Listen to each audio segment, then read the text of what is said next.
ஆண்டவராகிய இயேசு கிறிஸ்துவின் நாமத்தினாலே இந்த நோ யுவர் பைபிள் ப்ரோக்ராமுக்கு உங்களை நாங்கள் வாழ்த்தி வரவேற்கிறோம். அசம்பிளிஸ் ஆஃப் காட் திருச்சபையின் மூலமாக வழங்கப்பட்டு வருகிற இந்த ப்ரோக்ராம் அநேகருக்கு ஆசீர்வாதமாக இருக்கிறது என்பதை நாங்கள் கர்த்தருக்குள் விசுவாசிக்கிறோம். கர்த்தர் உங்களோடு பேசுவாராக. இந்த வார்த்தையின் மூலமாக உங்கள் வாழ்க்கையை, உங்கள் குடும்பத்தை அவர் மாற்றமடைய செய்வாராக. ஒவ்வொரு நாளும் நாம் தியானித்து வருகிறபடி இந்த நாளிலும் விசேஷமாக சங்கீதம் 7வது அதிகாரத்திலிருந்து சில காரியங்களை தியானிக்க கர்த்தர் நமக்கு உதவி செய்வாராக. சங்கீதம் 7வது அதிகாரம் நாம் வாசிக்கிற பொழுது அங்கே தாவீது கர்த்தரை நோக்கி பாடி அவர் எழுதின சங்கீதம் என்பதை புரிந்து கொள்ள முடிகிறது. அங்கே அந்த வசனங்களை எல்லாம் தொடர்ந்து நாம் வாசிக்கும் பொழுது அங்கே தாவீது ஆண்டவரை நோக்கி சில காரியங்களை முறையிட்டு, ஆண்டவரே எனக்கு இப்படி நடக்கிறது, நான் இப்படி செய்திருந்தேனானால் எனக்கு இது நடக்கட்டும், ஆனால் செய்யாத போது இப்படி இருக்குது, இப்படி நடக்கிறதே, நீ நீதியுள்ள நியாயாதிபதி, நீ நீதி செய்யும், நீ இப்படி நீதி செய்யும் என்று சொல்லி அந்த வசனங்களிலே அவர் ஆண்டவரை நோக்கி விண்ணப்பம் பண்ணி ஆண்டவரை துதித்து நான் தொடர்ந்து அவரை துதிப்பேன் என்று சொல்லி அவர் முடிக்கிறதை பார்க்க முடியும். நம்முடைய வாழ்க்கையிலே நாம் அறிந்து கொள்ள வேண்டிய ஒரு காரியம், தாவீது இந்த வசனங்களில் மூலமாய் அவர் இந்த வசனங்களெல்லாம் படிக்கிற போது அவர் ஒரு காரியத்தை அறிந்து கொண்டார். நம்முடைய ஆண்டவர் நீதியுள்ள நியாயாதிபதி. 11வது வசனம் சொல்லப்பட்டிருக்கிறது, தேவன் நீதியுள்ள நியாயாதிபதி என்று அவர் அறிந்து வைத்திருக்கிறார் என்று நாம் அந்த வசனத்தின் மூலமாய் அறிந்து கொள்ள முடியும். நாமும் நம்முடைய வாழ்க்கையிலே தாவீதை போல் அறிந்து வைத்திருக்க வேண்டும். நம்முடைய ஆண்டவர் அவர் அற்புதம் செய்கிறவர், அவர் தீமைகளை நன்மையாக மாற்றுகிறவர், அவர் அற்புதமான பெரிய காரியங்களை செய்ய உண்மையுள்ள ஆண்டவர். ஆனால் அதே போல நம்முடைய ஆண்டவர் அவர் நீதி செய்கிற நீதியுள்ள நியாயாதிபதி. அநேக வழக்குகள் நம்முடைய வாழ்க்கையில் இருக்கக்கூடும். மனிதர்கள் மூலமாய், உறவுகள் மூலமாய், நண்பர்கள் மூலமாய் சில காரியங்கள், தவறான பழிச்சொற்கள், தவறான சுமைகள், தேவையில்லாத காரியங்கள், பொல்லாங்கு செய்கிற காரியங்கள், தீவினை, பொய், தீங்கான திட்டங்கள், இப்படி பல நிலைமைகளிலே நமக்கு விரோதமாக சில காரியங்கள் எழும்பக்கூடும். ஆனால் இவைகள் எல்லாவற்றிலும் நாம் நம்ப வேண்டிய காரியம், நம்முடைய ஆண்டவர் நீதியுள்ள நியாயாதிபதி, அவர் நீதி செய்வார் என்று நாம் நம்ப வேண்டும். இந்த நீதியுள்ள நியாயாதிபதி அவர் செய்கிற சில காரியங்களை இந்த தாவீது தியானித்து எழுதியிருக்கிறார். அதை இந்த நாளிலே நாம் புரிந்து கொள்ள கர்த்தர் நமக்கு உதவி செய்வாராக. 1ஆம் வசனத்திலே பார்க்கிறோம், என் தேவனாகிய கர்த்தாவே உம்மை நம்பி இருக்கிறேன் என்று சொல்லி இந்த சங்கீதத்தை அவர் ஆரம்பிக்கிறார். நம்முடைய ஆண்டவர், நம்முடைய தேவன் நீதி செய்கிற நீதியுள்ள நியாயாதிபதி. அவர் நம்ப தகுந்தவர். அவரை நம்பி நம்முடைய காரியங்களை நாம் அவரிடத்திலே சமர்ப்பிக்கலாம். நாம் சில நேரங்களிலே இந்த நீதிமன்றங்களினுடைய காரியங்களை நாம் கேட்கும் பொழுது இன்னும் பல லட்சக்கணக்கான அந்த வழக்குகள் நிலுவையில் இருக்கிறது என்று நாம் கேட்கிறோம். ஆனால் நம்முடைய ஆண்டவரிடத்திலே நாம் ஒரு வழக்கை கொண்டு செல்லும் பொழுது, நம்முடைய பிரச்சனைகளை கொண்டு செல்லும் போது நம்முடைய ஆண்டவர் கண்டிப்பாக அதற்கு ஒரு தீர்வை தருவார். அப்படிப்பட்ட நம்பிக்கை நாம் தாராளமாக நம்முடைய ஆண்டவர் மீது, நம்முடைய நீதியுள்ள நியாயாதிபதி மீது நாம் வைக்கலாம். ஏனென்றால் அவர் நம்ப தகுந்த ஆண்டவர். எந்த மனுஷனையும் அவர் புறம்பே தள்ளுகிறதில்லை. யார் அவரை நம்பி வந்தாலும் அவர்களுக்கு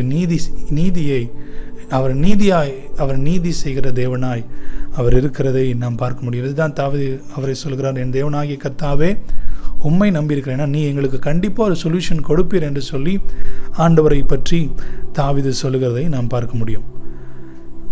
2வதாக ஒரு காரியம், அதே அதிகாரத்திலே 9ஆம் வசனத்தின் பிற்பகுதி பார்க்கும் பொழுது, தேவரீர் இருதயங்களையும் உள்ளந்திரியங்களையும் சோதித்து அறிகிறவர் என்று அங்கே தாவீது ஆண்டவரை குறித்து, இந்த நீதியுள்ள நியாயாதிபதியை குறித்து சொல்கிறதை பார்க்க முடியும்.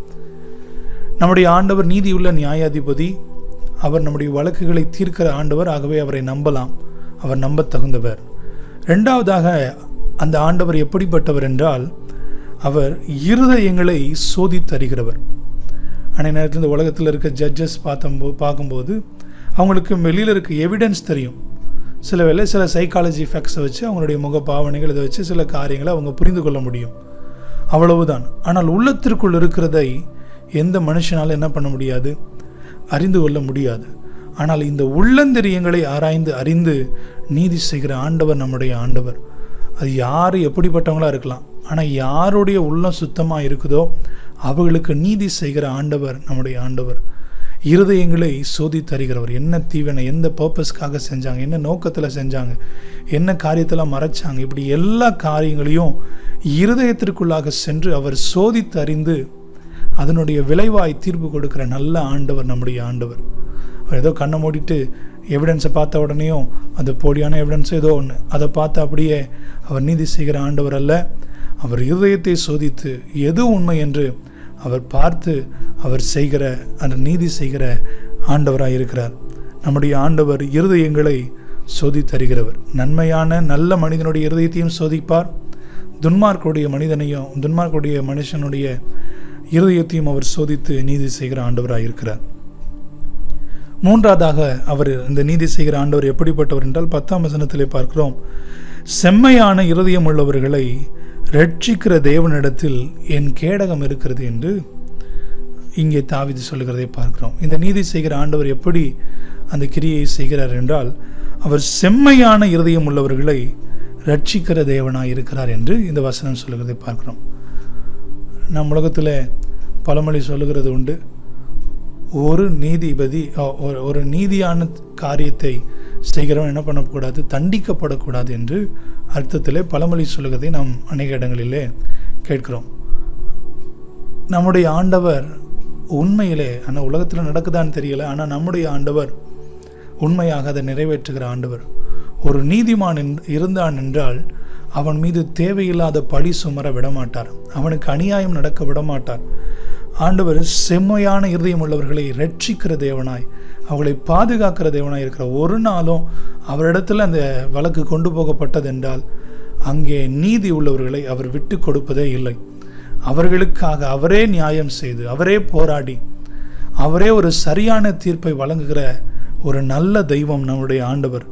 செம்மையான இருதயம் உள்ளவர்களே அவர் ரட்சிக்கிறார். இன்றைக்கி நிறைய நேரத்தில் பார்க்குறோம், இந்த உலகத்தில் நடக்கிற வழக்குகள், பிரச்சனைகள், இது எல்லாவற்றிலும் பலர், ஒரு மெஜாரிட்டியான பர்சன்டேஜ் உண்மையாக அதில் தவறு செய்யாதவர்கள் தான் அதில் சிக்கி கொண்டு தவித்து கொண்டு இருக்கிறார்கள், இதிலேருந்து வெளிவர முடியாமல். ஆனால் நீங்கள் நாம் ஒன்று புரிந்து கொள்ள வேண்டும், நம்முடைய ஆண்டவர் செம்மையான இருதயம் உள்ளவர்களை அவர் ரட்சிக்கிற ஆண்டவராக இருக்கிறார். அவரிடத்தில் உங்களுடைய வழக்குகளை சமர்ப்பிங்க. கோர்ட்டில் நீங்கள் வழக்குகளை சமர்ப்பிக்கும் போது, பிரச்சனைகளை சொல்லும்போது அங்கே தீர்வு கிடைக்குமா கிடைக்காதா என்பது அது கேள்விக்குறியாக இருக்கலாம். ஆனால் கர்த்தரிடத்தில் உங்களுடைய வழக்குகளை சமர்ப்பிக்கும் போது நீங்கள் நீதியாய் நடந்திருந்தால் கண்டிப்பாக செம்மையான இருதயம் உள்ளவர்களை கர்த்தர் ரட்சித்து அவர் நீதியாய் அவர் நியாயம் செய்கிற ஆண்டவராய் இருக்கிறார். நாம் தொடர்ந்து அடுத்த வசனத்தை பார்க்கும்போது 11வது வசனத்தில் இந்த நீதியுள்ள நியாயாதிபதி செய்கிற ஒரு காரியம், அவர் நாள்தோறும் பாவியின் மேல் சினம் கொள்ளுகிற ஆண்டவராக இருக்கிறார். நிறைய நேரத்தில் நீதிபதி என்ன பண்ணுவாங்க, சில நேரங்களில் உயிருக்கு பயந்து சில காரியங்கள் செய்து சில காரியங்களை அவர்கள் அந்த அந்த பயத்தோடு செய்யக்கூடும். ஆனால் நம்முடைய ஆண்டவர் சர்வ வல்லமை உள்ள ஆண்டவர். அவர் யார் தப்பு செஞ்சிருந்தாலும் அவங்கள சரியாக என்ன பண்ணுவார், நியாயம் தீர்வு. சில நேரங்களில் தவறு செய்கிறவர்களுடைய அந்த கெப்பாசிட்டி, அந்த பின்புலம், இதெல்லாம் பார்த்து இந்த உலகத்தின் நீதிபதிகள் சில வேளை பயப்படக்கூடும். ஏன்னா அவர்கள் மனிதர்கள் தான். சில வேலைகளை மிரட்டினா, சில காரியங்களை செஞ்சால் அவர்கள் அதில் பயப்படக்கூடும். ஆனால் நம்முடைய ஆண்டவர் தவறு செய்கிறவர்களை ஒரு நாளும் அவர் அப்படியே என்ன பண்ணுகிறது இல்லை, அப்படியே அவர் விட்டு விடுகிறது இல்லை. அவர்கள் மீது கோபம் கொள்ளுகிற ஆண்டவராக இருக்கிறார். அவர்களை கண்டித்து உணர்த்தி, அவர்களை எச்சரித்து, அவர்களை ஜாக்கிரதையாக இருக்க பண்ணுகிற ஒரு நல்ல நியாயாதிபதி நம்முடைய ஆண்டவர். அவர் செம்மையான இருதயம் உள்ளவர்களை பாதுகாக்கிறார். அதனால தப்பு செய்கிறவங்களை அப்படியே விட்டுருக்கிறது இல்லை, அவங்க மீது கோபம் கொண்டு. அடுத்தது பார்க்குறோம், அவர்கள் அந்த 12வது வசனத்தில் அவன் மனம் திரும்பாவிட்டால் அவர் தம்முடைய பட்டயத்தை கருக்காக்குவார், அவர் தம்முடைய வில்லை நாணேற்றி அதை ஆயத்தப்படுத்தி இருக்கிறார் என்று சொல்லி தொடர்ந்து வாசிக்கும்போது அவனுக்குரிய தண்டனைகளை அவர் தருகிற ஆண்டவராக இருக்கிறார். நீதியுள்ள நியாயாதிபதி பாவம் செய்கிறவனை அவர் அப்படியே விடுகிறது இல்லை, அவனுக்குரிய தண்டனைகளை, அவனுக்குரிய காரியத்தை அவர் சரியாய் செய்கிறதை பார்க்க முடியும். அவர் இரக்கமுள்ளவர் தான், அவர் மனதுருக்கம் உள்ளவர் தான். ஆனால் அவர் நீதி செய்கிற ஆண்டவர். அவர் பிரசங்கி சொல்லுகிற போது சொல்லுகிறார், நன்மையானாலும் தீமையானாலும் சரி அவர் என்ன பண்ணுவாரா, நியாயத்தில் கொண்டு வந்து நிறுத்துவார். நன்மை செஞ்சிருந்தால் அது சந்தோஷம், ஆனால் தீமை செய்திருந்தால் அதையும் கொண்டு வந்து என்ன பண்ணுவார், ஆண்டவர் நிறுத்தி அதற்கும் நம்மிடத்தில் பதில் கேட்பார்.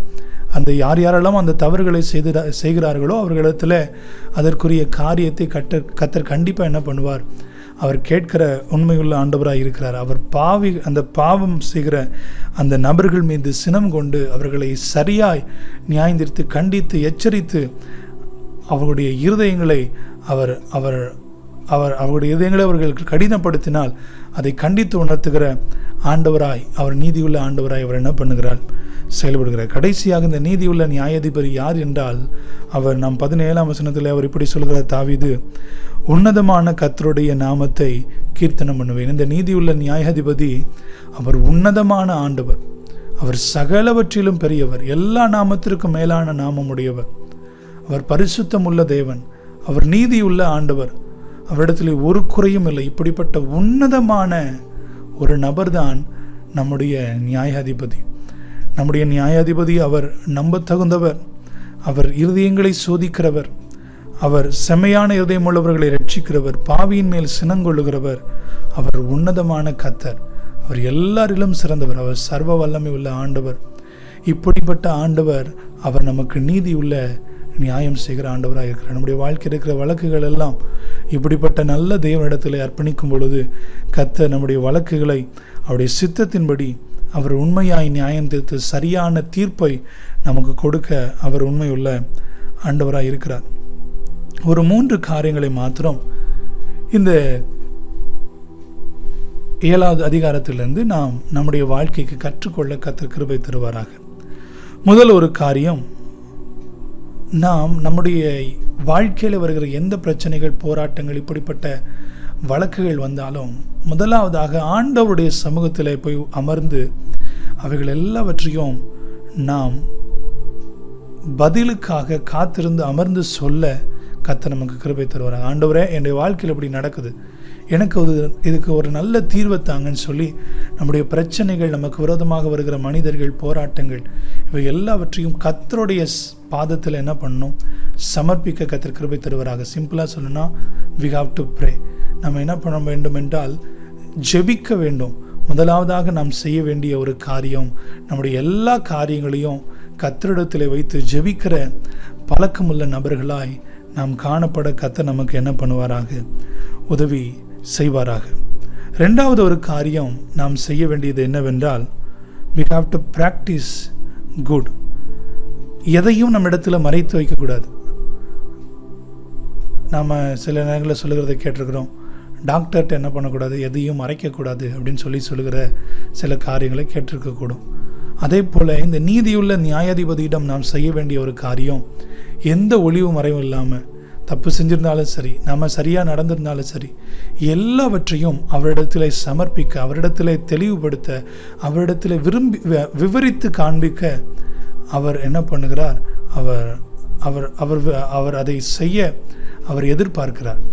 நம்முடைய இடத்துல எந்த ஒளிவு முறை இல்லாமல் நிறைய நேரத்தில் வழக்குகளை கொண்டு போகும்போது நம்ம செஞ்ச நல்ல காரியத்தை மட்டும் செய்வோம், நம்மள்ட்ட இருக்கிற தவறான காரியத்தை நம்ம என்ன பண்ண மாட்டோம், சொல்ல மாட்டோம். ஆனால் இந்த நியாயாதிபதியினிடத்தில் நாம் செய்ய வேண்டிய ஒரு காரியம், ஆண்டவரே, நான் இந்த தப்பு செஞ்சுட்டேன், ஆனால் எனக்கு என்ன பண்ணுங்கள், நீதி செய்யுங்கன்னு சொல்லும்போது அவர் நீதியாய் நியாயம் செய்து நம்முடைய வாழ்க்கையில் நன்மையை அவர் கொண்டு வருகிற ஆண்டவராக இருக்கிறார். ஆகவே we have to practice good. என்ன நல்ல காரியத்தை நாம் பழகி கொள்ள வேண்டும் என்றால், ஒரு நாளும் கர்த்தரிடத்தில் நம்ம எந்த காரியத்தை என்ன பண்ணக்கூடாது, மறைக்கக்கூடாது. ஃபர்ஸ்ட் பார்த்தோம், we have to pray, then we have to practice good.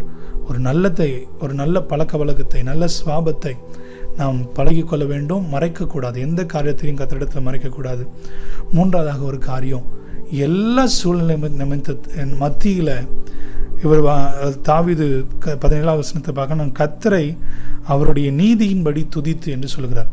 கர்த்தர் எப்படிப்பட்டவர் என்பதை நினைத்து அவர் துதிக்கிறதை பார்க்கிறோம். 3வது நாம் செய்ய வேண்டிய காரியம், we have to praise and worship the Lord. நம்முடைய இப்படிப்பட்ட இக்கட்டான சூழ்நிலைகள், வழக்குகளின் நேரத்தில், பிரச்சனைகளின் நேரத்தில், மனிதர்கள் நம்மை சூழ்ந்து வருகிற நேரங்களிலே, காரணமில்லாமல் காயப்படுத்துகிற இந்த நேரங்களிலே நாம் செய்ய வேண்டிய ஒரு காரியம், ஆண்டவரை நோக்கி பார்த்து அவரை துதிக்க கர்த்தர் நமக்கு உதவி செய்வாராக. அதை தான் ஆண்டவரும் எதிர்பார்க்கிறார். அவரை துதிக்கும் பொழுது அவர் நீதியாய் அவர் நமக்கு நியாயம் செய்கிற ஆண்டவராய் இருக்கிறார். நாம் ஜெபிக்க வேண்டும், நாம் நல்ல காரியத்தை நாம் செய்ய வேண்டும், எந்த காரியங்களையும் மறைக்கக்கூடாது.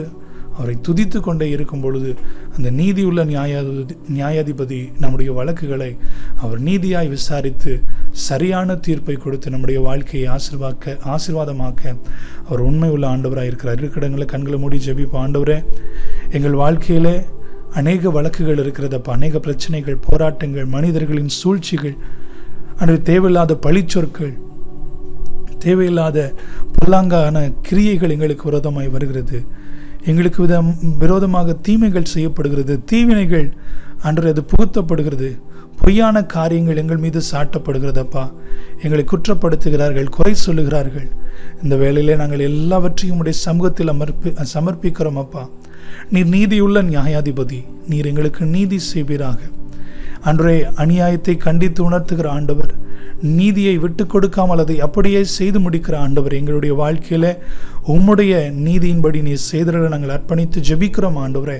அதற்கு எங்களுக்கு கிருபை தருவீராக. நாங்கள் எல்லா பிரச்சனைகளின் போதும் உம்முடைய சமூகத்தில் வரவும், ஒளிவு மறைவு இல்லாமல் நல்ல காரியங்களை எங்கள் வாழ்க்கையில செய்யவும் ஆண்டவரே, நாங்கள் தொடர்ந்து உம்மை துதித்து கொண்டிருக்கவும் எங்களுக்கு உதவி செய்யும்.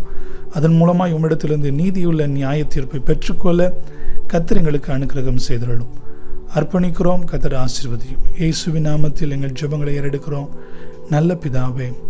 ஆமேன், ஆமேன். கர்த்தர் உங்களை ஆசீர்வதிப்பாராக.